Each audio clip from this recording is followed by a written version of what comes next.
Hey, what's up guys, Mysterias here. In this video, I'm going to be sharing a coaching session that I did recently with a player in which I go very in depth on laning specifics. If you really want to learn how to actually lane, this is a great one to watch. If you guys have any questions, because lane can be quite complicated, let me know in the comments and I'll get back to you. Thanks, excited to be here. Fantastic. What can I help you with? What are your goals? What are my goals? Maybe to get good, but Okay. no, I mean, I guess I haven't really put too many thoughts into like my individual goals. I'm just trying to, I think, improve as a player, and I think right now I'm struggling a little bit to find like where holes in my gameplay. I think that's where I can Okay. start off at. Fantastic. What rank is this? This is I'm GM. This is like a couple chows in the game.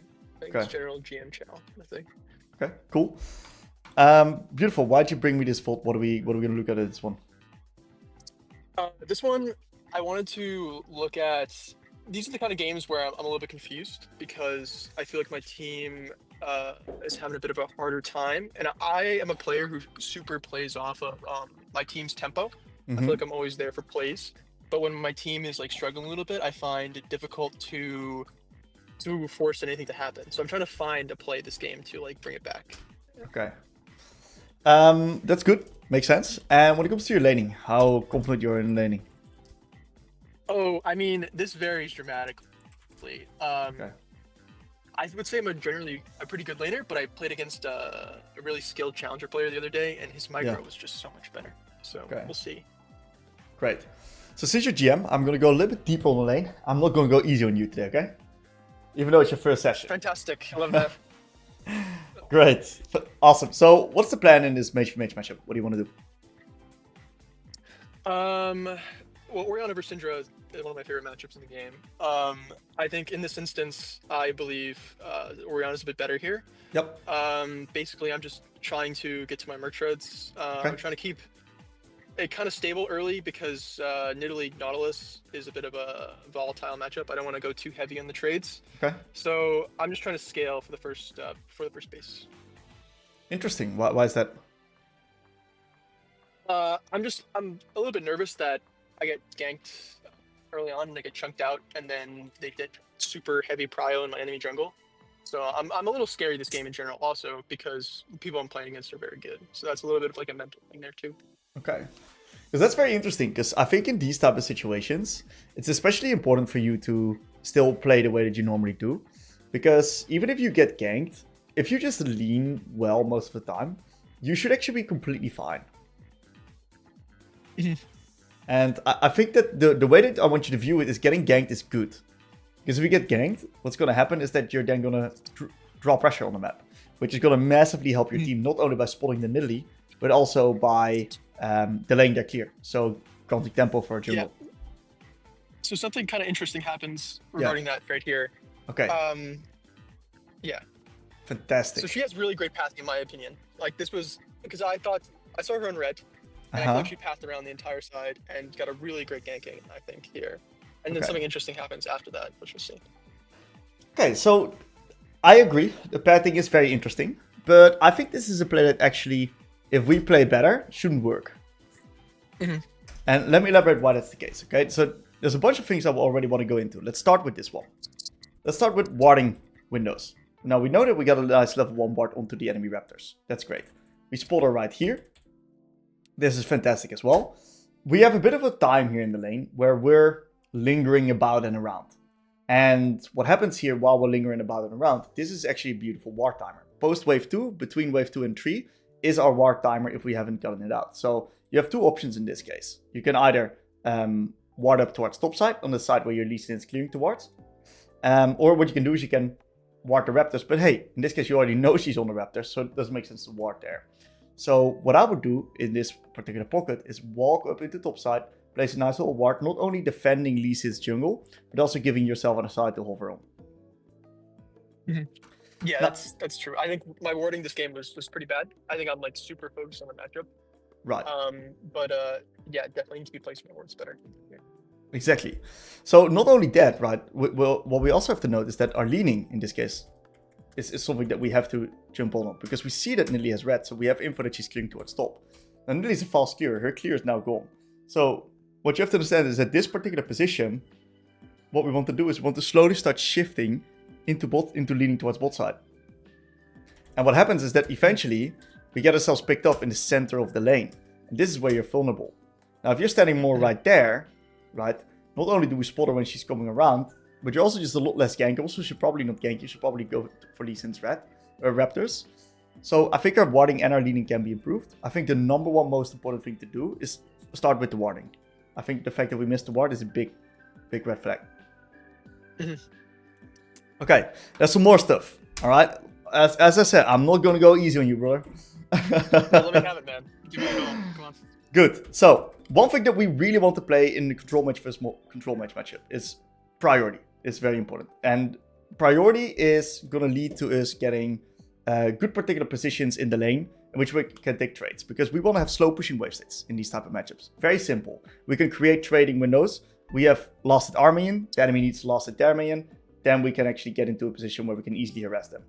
Did you by any chance have the chance to check out parts of the advanced laning guide yet? Yes, I was looking at a couple of those, yeah. Great. Okay, so then some of the concepts I'm going to talk about make sense to you. Do you understand what creating trading windows are? Yeah, generally the basic concept, yes. Fantastic. So that's one thing. Another thing that we really value as a mage is space in lane. And the reason why we value space is because it's very easy to land spells when the enemies are running into you, comparatively when you are running into them. So one thing that I would really want to do is contest as much space as humanly possible in the lane. And I know there were some shenanigans because it's NA high elo, and NA high elo is every game is an invade. Yes. It's crazy. Every single time I do a high elo NA game or I watch AJ or something like that, it's just invade after invade. No, it's every time. It's every time. It's insane. So what I would do right here, right, is I would be happy, right, trying to contest space. Matter of fact, what would be even better is if you call your Nami to hover, right? But what happens is we see Syndra on the map here. This is our opportunity to grab up space in the lane. And that's going to make it easier for us to play out afterwards. Matter of fact, if you call your Nami to retake space with you in the lane, that's going to give you one up in your lane already. Because you have the ball deep, you force her to run into you, you get prior, you can control the wave, and the entire lane just starts easier. Now, yeah, I like having my ball in the lane early, but sometimes they can test that. But that's a good play call in the support. I should try that. Yes, it's really, really, really, really OP. And the reason why I want to give you a bit of backstory, right? Because in the end, it's just a chill coaching session as well. It's not a lecture. When I used to play competitive, I used to play Victor into Orianna, right? That was back then. That was the play. And what happened is that I was trying to force Pride. That was my strategy into this lane. And what happened is that one time, because as Victor you can just bump her off with your Q, you know. One time, what happened is that this fucking support was sitting there defending the ball in the lane. And that literally scarred me for life. I'd never forget that. That's a tilter. I'll never forget that shit. That was awesome. And I just lost prior for the entire lane. Okay.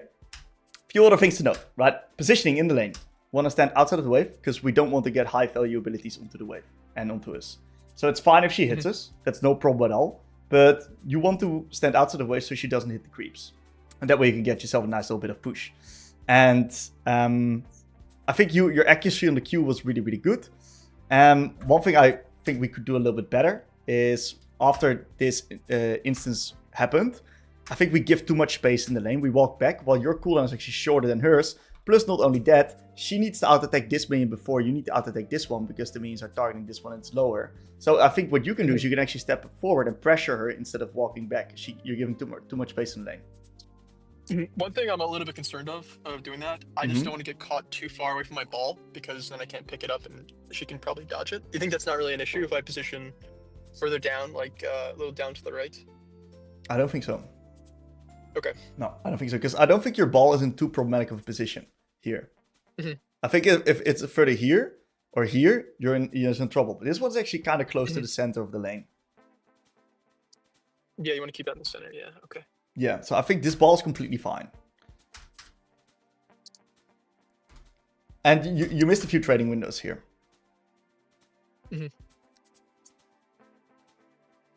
here as well, right? No reason for you to walk backwards. Like, I understand you want to grab up your ball, but one thing you could do on this minion is instead of walking backwards, you can just walk in her. And if she hits you, you're going to hit her, and you're going to time your ball with an auto attack, or she's not going to be able to auto attack you when you go into auto attack trade, which is not only winning for you because you're Oriana, but also winning for you because she needs to CS a minion, which you can contest. And there's a very... I have to go way more berserk in this matchup. Yeah, you got to be able to stand your ground. 100%. Besides that, right, I'm getting a bit of a monologue. If it gets too much, just hit me up, okay? No, I mean, this is good. Okay, besides that, out-attacking your lane opponent is OP. It's OP. And there's a reason why Victor is one of the stronger laners out of all of these mages. It's because Victor has like an auto-attack in his Q1.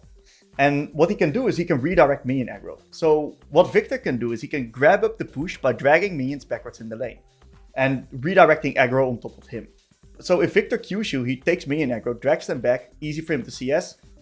Space gets closer towards his side, allowing him for easier time zoning you off. So if you're in this position right here, and you trade cooldowns with Syndra, what you can do is you can actually out-attack her, drag the minions back. Well, it's harder for her to do that, because you're closer to her minions, while she's farther away from your minions, creating more space in the lane, a bigger slow push, you can hit level 2, you can actually zone her, start zoning her off the wave with this push that you have.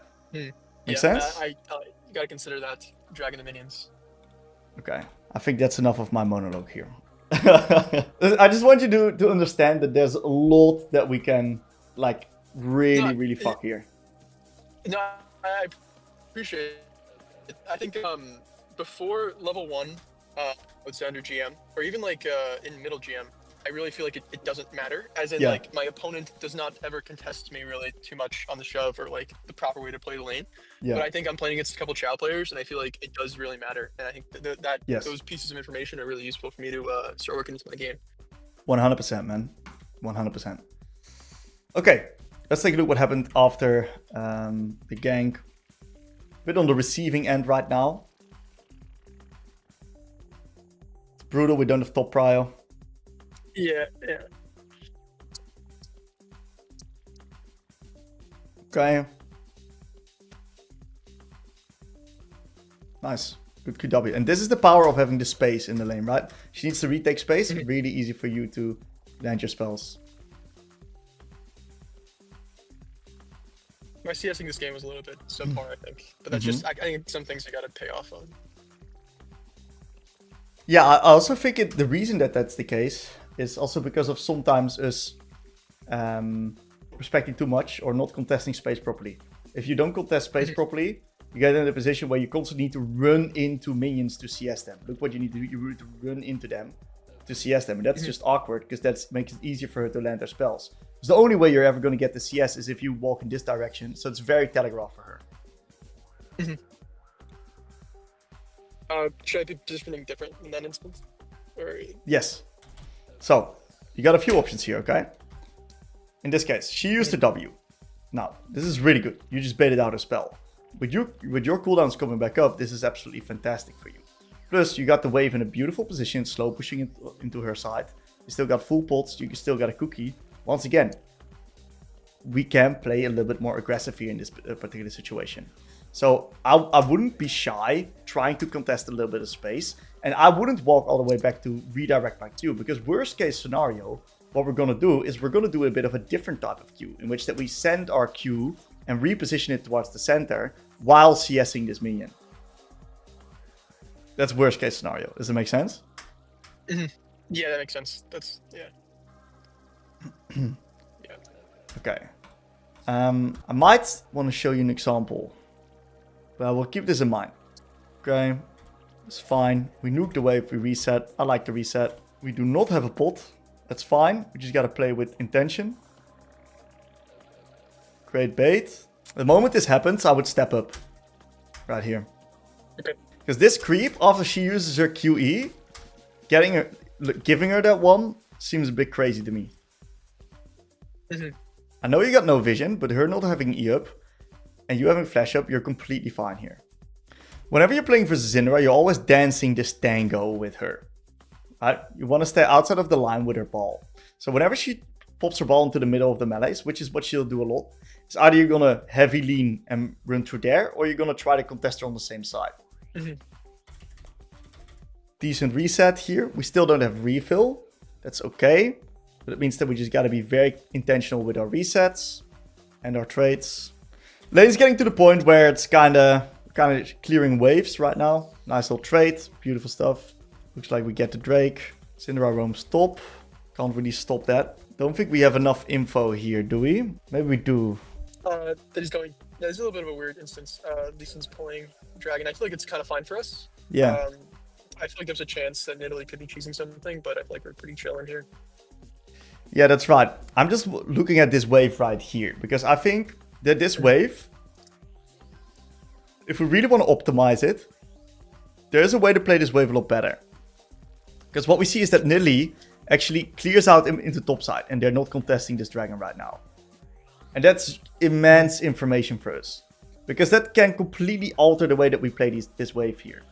Because one thing that we don't like as Orianna, whenever we are on a bit on downtime, whenever you're on a down foot, which you are right now because Nidalee's potentially making a play while Lee Sin's doing dragon. So you're down tempo, you're down control. What you want to do is you want to prevent the neutral wave state because it's going to favor the one that's in control and favor the one that's taking the lead.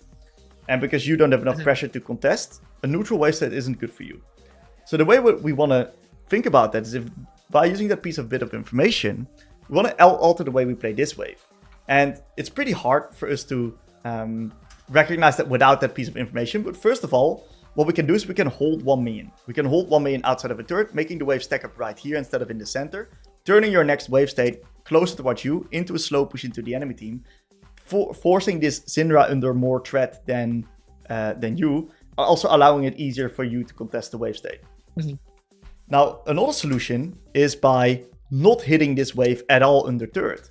And instead, just let the turret hit the minions as much as possible, as slow as possible. So you can translate this held wave state under your turret into a slow push on the enemy side. Regaining your push, regaining your control of the lane. Let me explain you what I mean. Okay, so this position I'm playing Syndra into Lux. And what happens that Lux reset earlier before me because I was beating her in the trades. And she now gets the push on top of me. So I don't like a neutral wave state. So the worst thing I can do here is nuke the wave. That's the worst thing you can do.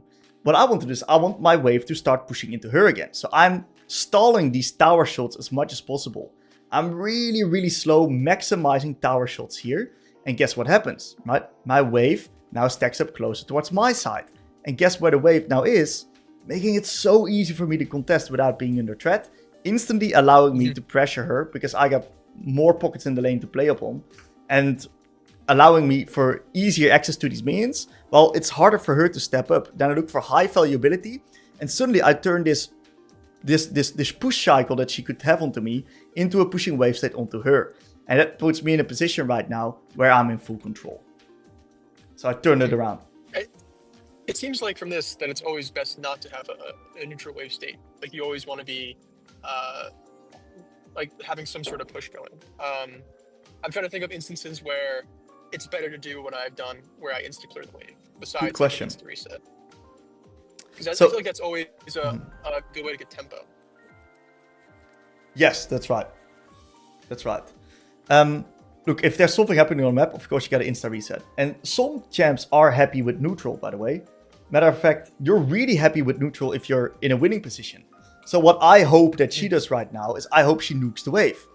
Guess what she does? She nukes the wave. And she's fucked right now because we're in a neutral state, which I can easily manage my waves upon right here and just harass her. Look what I do with a neutral wave state. I walk past the wave, I create trading windows, make sure that I kill this minion before the last one. And I now contest space super deep because she used her E. So there's nothing she can do anymore. Yeah, it's great. Well. Fantastic. Okay. I like reviews like these, by the way. This shit is so fun. I know, it's a great time. It is amazing. Alright, we take a bit of a tempo base on the Mercs. I respect it. Mercs are definitely the correct buy. Renekton does a bit of crazy. This is kind of like a psycho play. I don't know if you want to look at this really quick. Like the quick instance with Renekton. Okay. Well, you mean the actual play itself? I mean, it doesn't really matter. It's just like some high NA challenger shit, I think. Like, because immediately off a fight, Renekton hit 6, I think. And then he leveled up or something, then he TP bot insta like low HP, and then somehow it worked out. But it doesn't matter. It's not really related to improving at all. Okay, great. So what I'm curious is, what do you see here, and what do you think we should do? This play definitely caught me off guard. I think there's like a super easy way for our team to walk out, and it's a pretty bad TP overall by Renekton. So I feel like just walking mid is decent. But I think a part of me wanted to like YOLO pull the trigger TP and just kill this guy, but I don't know. Okay. Less so about this play, more so about the game state. What do you see? How are we going to win this? I feel like we're in a winnable position. I think we definitely have to play to our bot side, obviously, and we don't really want to touch top with like a 10-foot pull. I think my idea was just to look for a neutral objective skirmish and look for like a big ulti play and just play around our ADC and try to get some going there. Love that. Yep, that's great. So I would love to see some control towards both sides of the map. Top is lava. This guy's just getting fucked. It's just the reality of the situation. Can't do anything about it. It's awful.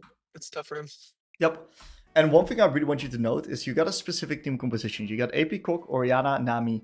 And that means that if we want to eventually start winning fights, the key thing that we're going to need to do is play front-to-back situation where you control the area. If you can't get those angles, you will not win fights because you got two poke-oriented space control mages.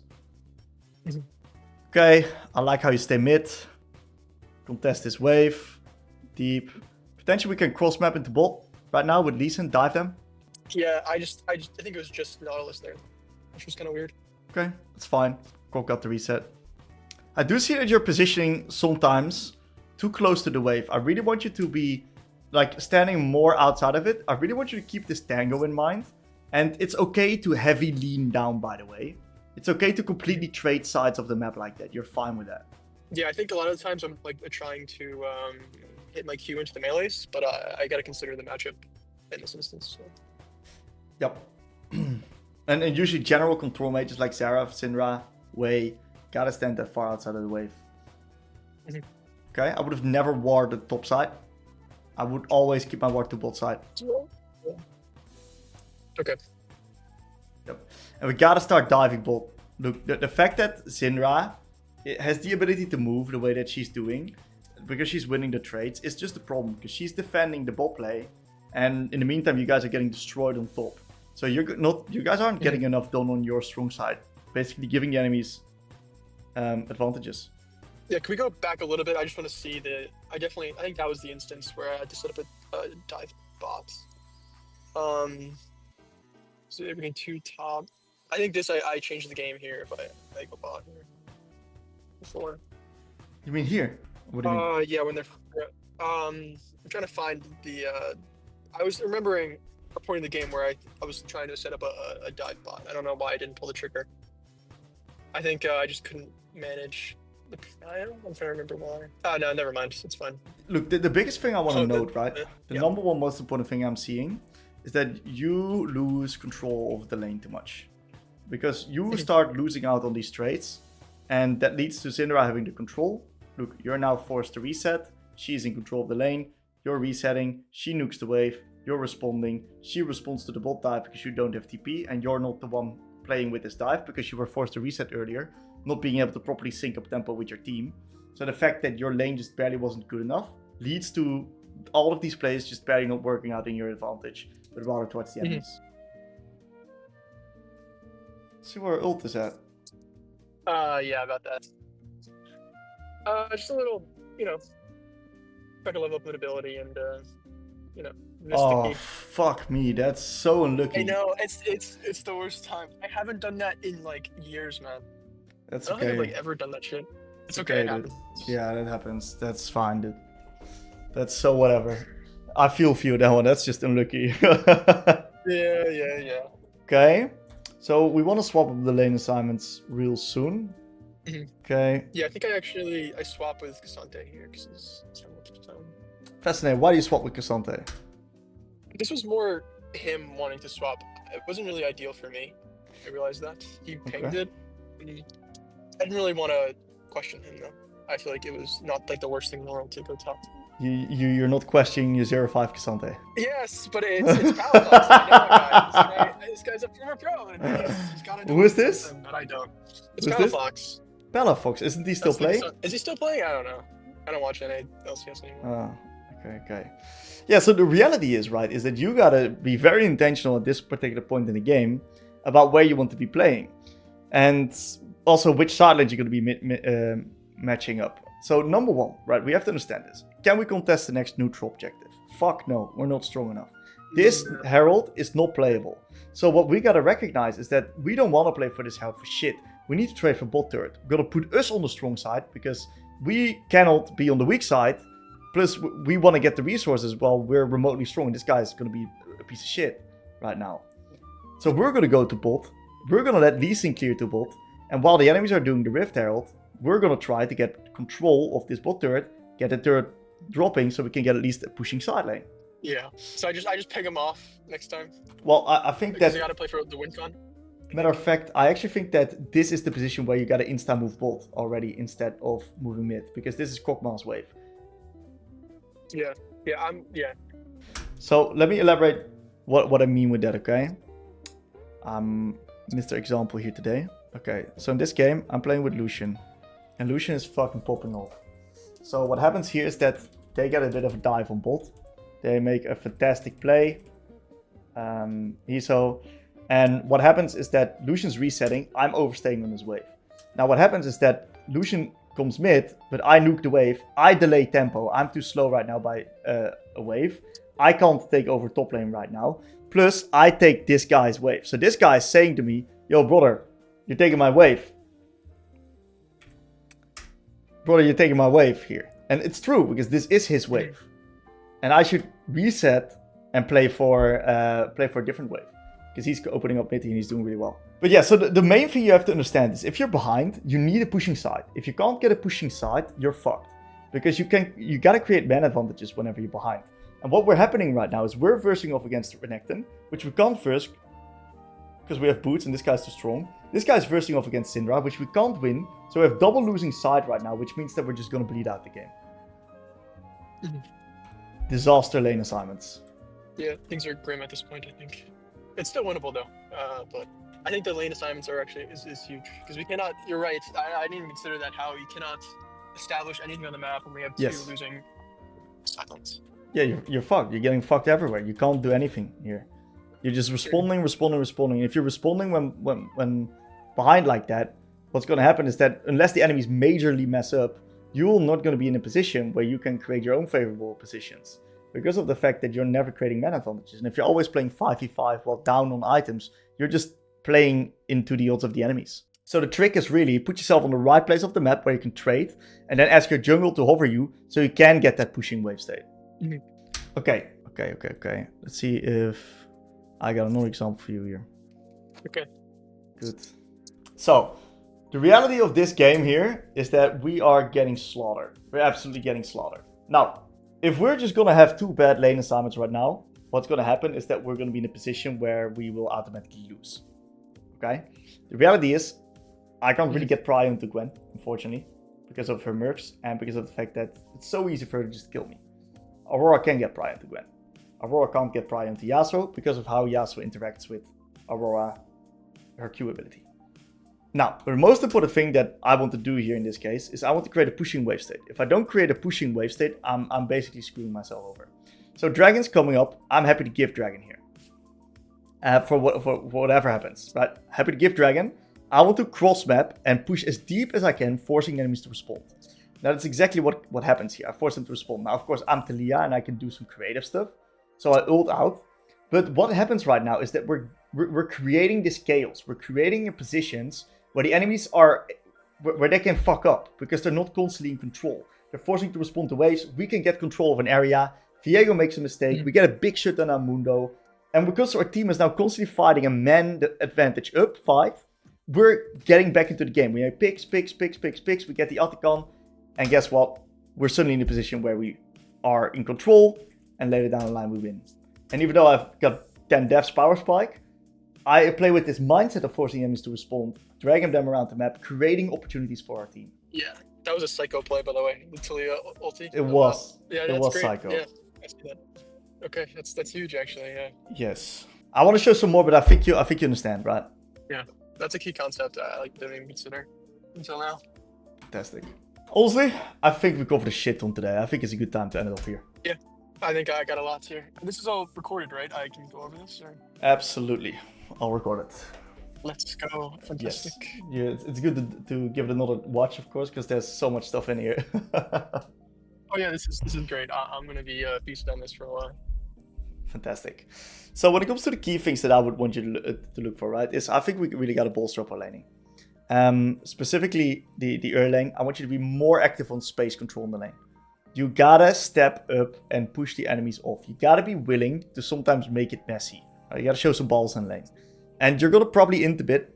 And you're gonna probably make some mistakes. Matter of fact, you're probably gonna lose some games over it. That's fine. It's gonna be a practice run. I think that's the main key thing that I would want you to look out for, is really trying to contest that space in the lane. What you can do is a bit of homework, check out the advanced laning course, and if there's any times in the lane where you take a really bad trade or you feel like you lose lane control, in the review, I want you to go over that by going a few seconds back in the review and figure out why you got into this position and how you could have solved it. Any questions? No, I think we got a lot done today. I appreciate that. Fantastic stuff, man. Thank you for joining up. And if you have any questions along your games, shoot me DM, okay? Will do. Thanks. Fantastic. Good luck.